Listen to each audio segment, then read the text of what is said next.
খাওয়া দাওয়া করতে বসে পড়েছি ধরতে গেলে। আর খাওয়ার আগে যেটা দরকার সেটা হচ্ছে লেবু।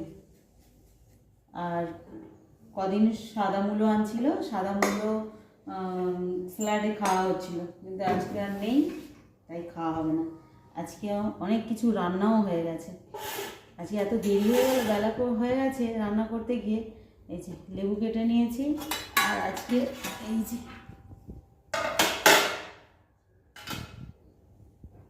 লাল শাক, নোটে শাক এনেছিল, লাল নোটে শাক ভাজা, আর এটা হচ্ছে মূলো ভাজা। আজকে আমার ছেলে ছুটে এলো যখন রান্না এই কটাই হয়েছে, তরকারিগুলো তখন হয়নি। ও ভেবেছে মা আলু ভাজা করেছে, গালে যেই পুড়েছে থু থু করে ফেলে দিল। বলছে আমি ভাবলাম আলু ভাজা, এটা ও দূর থেকে দেখে ভেবেছে আলু ভাজা, হাতে তুলেছে তখনও বুঝতে পারেনি।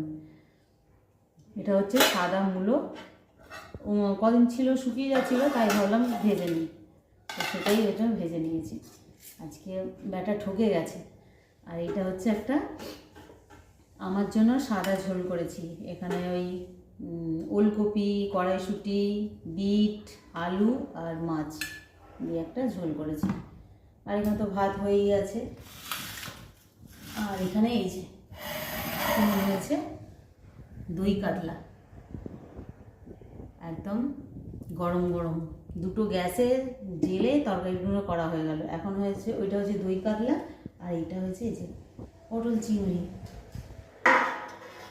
এই যে পটল চিংড়ি, ব্যাস আজকে এই দিয়েই খাওয়া দাওয়া হবে দুপুরের খাওয়াটা। আজকে কেমন খাওয়া দাওয়া হবে? ভালো।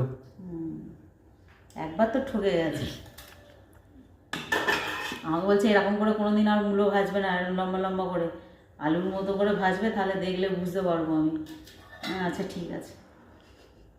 একটা দিন ঠকে গেছে বলে ও নিজেই এখন সাবধান হয়ে যাচ্ছে, নিজে তো সাবধান হয়েই গেছে, উপরন্ত আমাকেও সাবধান করে দিচ্ছে যে তুমি ওরকম করে আর মূলো কোনোদিন ভাজবে না।